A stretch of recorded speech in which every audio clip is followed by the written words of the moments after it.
Assalamualaikum warahmatullahi wabarakatuh. Sahabat cahaya kebenaran dimanapun berada, selamat datang kembali di channel ini, tempat kita menelusuri kisah, ramalan, dan legenda yang syarat makna. Sebelum kita mulai, jangan lupa klik tombol subscribe, like, dan nyalakan lonceng notifikasinya, agar kamu tidak ketinggalan setiap kisah penuh misteri dan renungan dari kami. Malam ini, kita akan menyelami sebuah ramalan yang begitu dalam tentang Satrio Piningit dan pancaran cahayanya yang mampu membungkam para penguasa. Sebuah kisah yang penuh tanda tanya. Apakah ini pertanda zaman baru yang akan datang? Atau hanya legenda tua yang dibisikkan dari masa ke masa? Ingat, kisah ini bukan ajaran, bukan pula kebenaran mutlak. Semua hanyalah ramalan, legenda, dan mitos yang lahir dari kebijaksanaan nenek moyang kita. Ambillah sisi positifnya, jadikan sebagai renungan batin dan pelajaran kehidupan, bahwa dalam setiap zaman selalu ada cahaya yang lahir dari kegelapan. Selamat menyimak kisah ini hingga akhir, karena siapa tahu sebagian dari ramalan ini sedang terjadi di depan mata kita sekarang ini. Konon pada suatu masa, ketika dunia sibuk memuja keduniawian dan suara kebenaran tenggelam di balik gemuruh tawa para penguasa, muncullah kabar tentang sosok misterius yang disebut sebagai Sang Cahaya Tersembunyi. Ia bukan pemimpin yang lahir dari darah biru, bukan pula orang suci yang dieluk-elukan. Ia hanyalah bayangan di antara manusia, hidup sederhana tanpa mahkota, namun dikabarkan memiliki pancaran cahaya yang tak dapat dijelaskan logika. Cahaya itu bukan berasal dari matahari, bukan pula dari obor peradaban. Cahaya itu muncul dari kata-kata dan tatapannya, lembut namun mampu membungkam mereka yang berkuasa dengan kesombongan. Konon, siapapun yang mencoba menentang suaranya akan kehilangan keangkuhannya sendiri, seolah hatinya dipaksa menatap cermin kebenaran yang lama dilupakan. Apakah ia benar-benar manusia biasa yang mendapat anugerah dari langit? Ataukah ia sekadar simbol dari kebangkitan kesadaran manusia yang selama ini tertidur? Tak seorang pun tahu pasti. Yang jelas, di masa itu banyak tanda yang muncul tanpa bisa dijelaskan. Bintang yang berbaris di langit, angin yang berputar ke arah tak biasa, dan suara-suara gaib yang muncul di antara doa dan bisikan rakyat kecil. Beberapa orang berkata, cahaya itu muncul bukan untuk menghancurkan, melainkan untuk menyeimbangkan. Sebab dunia telah condong terlalu jauh pada kezaliman dan tipu daya. Tapi apakah benar Sang Cahaya mampu menahan arus gelap yang telah menguasai jiwa manusia? Apakah mungkin satu sosok bisa membungkam suara penguasa yang telah mengakar di tanah kekuasaan? Tak ada yang berani memastikan, namun kabar tentang pancaran cahaya yang membuat lidah para pemimpin keluh mulai menyebar dari pasar hingga istana. Orang-orang mulai berbisik bahwa zaman akan berganti, bahwa sang pembawa cahaya akan muncul dari tempat yang tak disangka-sangka, membawa pesan bukan dengan pedang, namun dengan getaran nurani. Namun di balik semua kisah itu, muncul pertanyaan yang menggantung di langit malang. Apakah ini ramalan tentang masa depan yang benar-benar akan datang, atau hanya dongeng tua yang kembali hidup di tengah kegelapan zaman? Apakah sosok yang disebut sebagai Satrio Piningit hanyalah cerminan dari harapan manusia yang lelah dengan kebohongan dunia? Atau benarkah ada satu jiwa yang telah ditetapkan untuk membuka tabir kegelapan dengan sinar yang mampu membungkam segala kebusukan? Semua hanya tanda tanya, tapi bagi mereka yang peka, dunia seolah mulai bergetar perlahan. Ada yang berubah dalam udara, dalam hati manusia, dan dalam detak bumi. Seakan alam sendiri bersiap menyambut sesuatu atau seseorang. Namun siapa yang berani memastikan bahwa cahaya itu akan benar-benar datang dari sosok manusia, bukan dari kesadaran yang lahir di hati setiap jiwa yang tersentuh oleh kebenaran? Maka dunia pun menunggu dalam diam yang panjang, sebab di setiap zaman selalu ada yang tersembunyi, dan yang tersembunyi itu kelak akan bersinar lebih terang dari segala yang tampak. Malam-malam yang panjang menjadi saksi perubahan yang tak kasat mata. Orang-orang mulai merasakan sesuatu di udara, seolah angin membawa bisikan yang tak berasal dari bumi. Suara lembut yang tak jelas sumbernya bergaung di hati banyak manusia, mengingatkan, mengugah, menegur. Sebagian mengabaikannya sebagai halusinasi, sebagian lain menggigil, merasa ada sesuatu yang mulai bangkit dari tidur panjangnya. Dikatakan bahwa sang cahaya tersembunyi mulai menampakkan getarannya bukan lewat wujud, melainkan melalui kesadaran kolektif manusia. Satu persatu, hati yang jernih mulai mendengar panggilannya.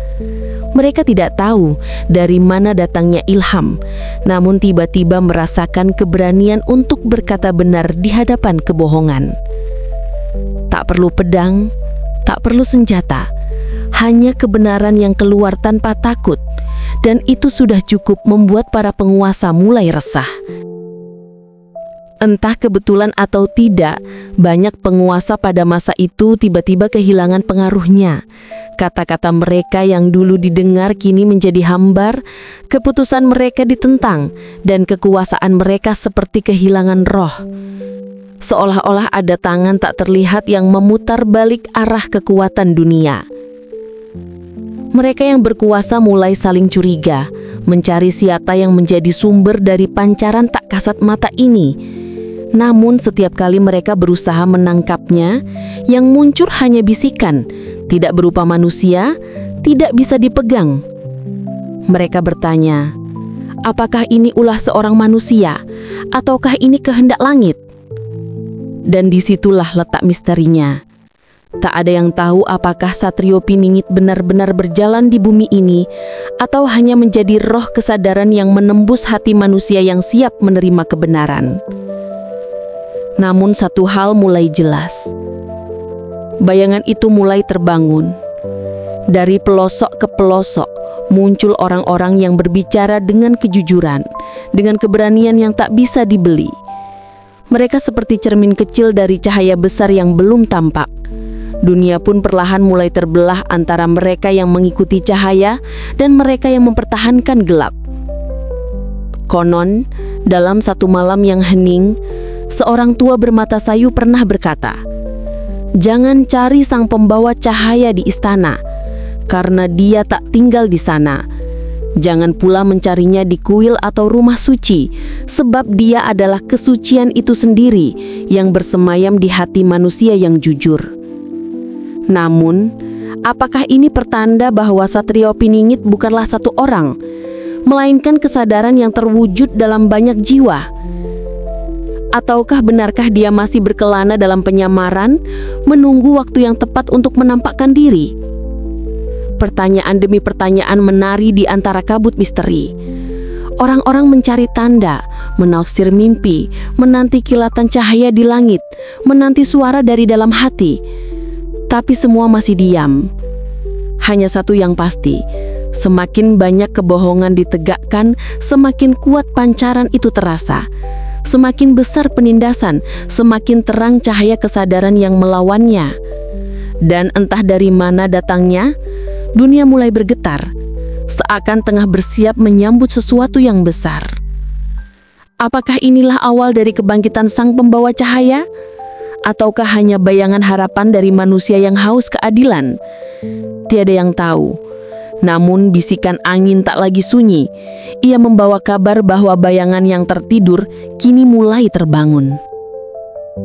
Hari-hari itu datang tanpa tanda. Namun getarannya terasa hingga ke tahta para penguasa. Udara berubah. Wajah-wajah para pejabat tinggi tampak gelisah, seolah ada sesuatu yang tak dapat mereka kendalikan. Di ruang-ruang rapat tertutup, Mereka saling berbisik, menuduh, menebak, dan takut akan sesuatu yang belum mereka pahami. Semuanya bermula dari kata-kata. Kata-kata yang tidak kasar, tidak mengancam, namun begitu kuat hingga membuat lidah mereka keluh. Kata-kata itu menyebar seperti gelombang tak terlihat, menembus dinding kekuasaan, melumpuhkan kesombongan. Tak seorang pun tahu dari mana sumbernya. Kadang muncul dari suara rakyat, kadang dari mulut anak kecil yang polos, kadang dari hati mereka sendiri yang tiba-tiba sadar akan kesalahan masa lalu. Konon, saat itu dunia seperti berada di ambang kebisuan. Mereka yang terbiasa berbohong mendadak kehilangan daya bicara, seolah lidah mereka diikat oleh cahaya yang jujur. Para penguasa kehilangan wibawa bukan karena kekuatan fisik, tetapi karena nurani yang tak lagi berpihak pada mereka. Seolah langit sendiri menolak keserakahan.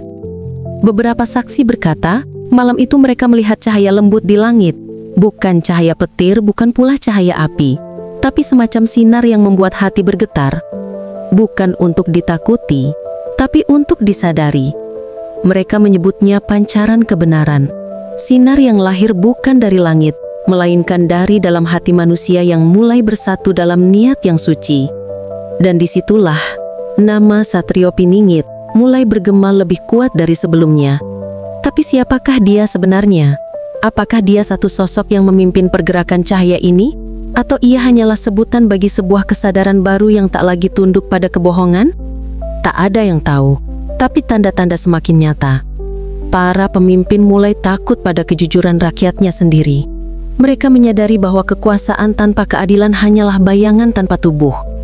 Cahaya itu membungkam mereka bukan dengan kekerasan, tetapi dengan kebenaran yang tak bisa dibantah. Ketika rakyat tak lagi tunduk pada ketakutan, maka penguasa kehilangan singgasananya, dan itulah yang mulai terjadi. Namun benarkah semua ini ulah satu sosok misterius yang disebut yang tersembunyi? Atau mungkinkah seluruh umat manusia sedang menyerap pancaran yang sama dari sumber yang belum mereka pahami? Mungkin Satrio Piningit bukan lagi tentang seseorang, tapi tentang kesadaran yang telah lama menunggu untuk bangkit di hati banyak jiwa. Namun ramalan tetap berbicara dengan bahasa rahasia. Ketika cahaya telah menyentuh langit kekuasaan, bumi akan berguncang bukan karena murka, tapi karena kebangkitan nurani. Apakah itu tanda zaman baru akan dimulai? Ataukah sekadar legenda yang dihidupkan kembali oleh mereka yang merindukan perubahan? Semua masih menjadi misteri. Tapi satu hal pasti, dunia tidak lagi sama. Karena ketika cahaya menyentuh langit, bayangan yang lama bersembunyi tak lagi punya tempat untuk bersembunyi. Setelah cahaya menyentuh langit kekuasaan, bumi seolah menghela napas panjang. Banyak yang merasa lega, banyak pula yang ketakutan. Keheningan melanda, tapi bukan keheningan damai, melainkan hening yang penuh tanda tanya, seakan dunia menunggu keputusan dari langit. Dari reruntuhan kebohongan dan abu keserakahan, muncul suara-suara kecil yang dulu tak pernah didengar. Suara dari rakyat, dari kaum lemah, dari hati-hati yang selama ini tertindas. Mereka berbicara bukan untuk melawan, tapi untuk menyembuhkan. Kata-kata mereka sederhana, namun mengandung kebenaran yang tajam, menembus kesadaran banyak orang, hingga para penguasa pun tak sanggup menampiknya. Orang-orang mulai bertanya, apakah ini buah dari pancaran Satrio Piningit yang telah lama diramalkan? Mungkinkah inilah saat ketika nurani manusia benar-benar bangkit, menolak segala tipu daya dunia? Tak sedikit yang percaya bahwa sosok itu kini telah muncul di tengah mereka, meski masih dalam penyamaran. Ada yang mengatakan ia hidup sebagai orang biasa, menanam kebaikan tanpa pamrih. Ada pula yang berkata ia tidak berwujud manusia, melainkan getaran kesadaran yang menular dari hati ke hati. Apapun kebenarannya, perubahan itu nyata. Dunia perlahan bersih dari kegelapan yang menyesakan. Namun, perubahan tak selalu disambut sukacita. Kekuatan lama masih berusaha bertahan, menolak cahaya, bersembunyi di balik simbol-simbol kebenaran palsu. Mereka menebar ketakutan, menciptakan kebingungan, berusaha membuat manusia lupa pada nuraninya sendiri. Tapi cahaya itu terlalu dalam untuk dipadamkan. Ia sudah tumbuh di hati jutaan manusia, seperti api kecil yang menyalakan api lain tanpa bisa dihentikan. Ramalan lama menyebut, akan datang masa di mana manusia tak lagi tunduk pada ketakutan karena mereka telah mengenal siapa dirinya. Di saat itulah, cahaya akan memantul dari hati ke hati dan kejahatan kehilangan tempat untuk bersembunyi. Mungkinkah masa itu telah tiba? Ataukah ini hanya gelombang awal sebelum kegelapan yang lebih pekat datang kembali?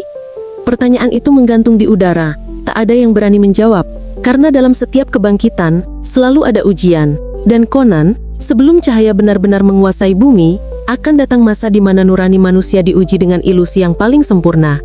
Kebenaran palsu yang tampak suci, tapi membawa kebinasaan dalam diam. Namun mereka yang telah disentuh oleh pancaran sejati tak akan mudah tertipu. Mereka mengenali suara cahaya itu bukan dari rupa, tapi dari getaran kebenaran yang hidup di dalam hati. Mereka tahu bahwa sang pembawa cahaya tak datang untuk dipuja, tapi untuk membangkitkan setiap jiwa agar menjadi terang bagi dirinya sendiri.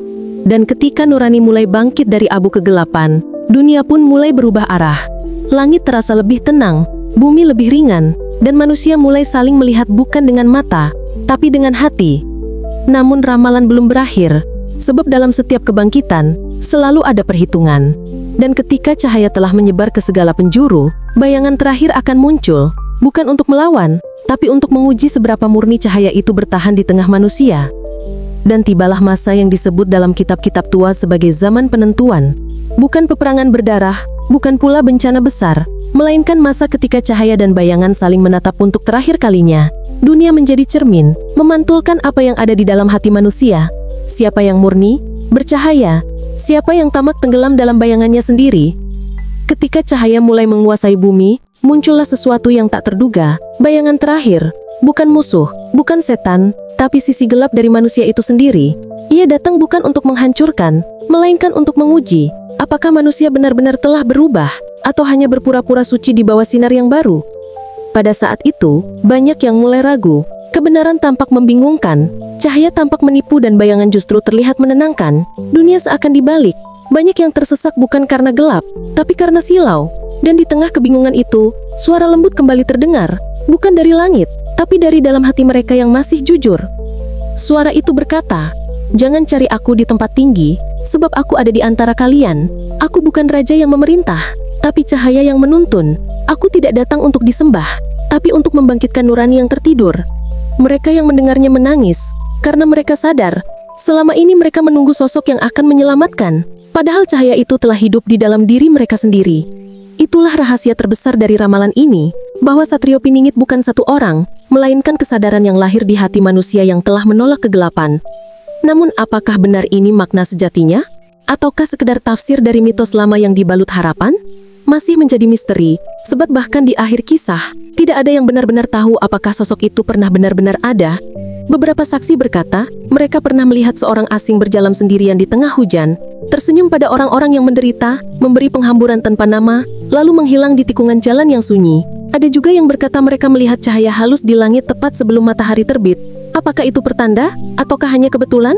Namun sejak saat itu, dunia menjadi lebih damai. Tidak sepenuhnya persempurna, tapi manusia mulai lebih berhati-hati dalam berkata, lebih lembut dalam menilai, dan lebih jujur dalam bertindak. Seolah sesuatu di dalam mereka telah disembuhkan oleh kekuatan yang tak kasat mata. Dan di antara bisikan angin, ramalan terlahir terdengar. Ketika lidah kejujuran telah membungkam kesombongan, dan manusia mengenali cahayanya sendiri, maka tugas sang tersembunyi telah selesai. Ia tidak pergi, hanya menyatu, menjadi bagian dari setiap jiwa yang hidup dalam kebenaran. Maka berakhirlah kisah yang tak pernah benar-benar berakhir. Apakah Satrio Piningit benar-benar ada, atau hanya simbol dari kebangkitan nurani manusia? Tak ada yang mampu menjawab dengan pasti. Yang tersisa hanyalah keheningan dan keyakinan samar bahwa selama kegelapan masih ada, akan selalu ada cahaya yang menunggu untuk bangkit. Dan di setiap hati yang berani menegakkan kebenaran tanpa pamrih, di sanalah Satrio Piningit hidup, bukan sebagai legenda, tapi sebagai kesadaran yang abadi,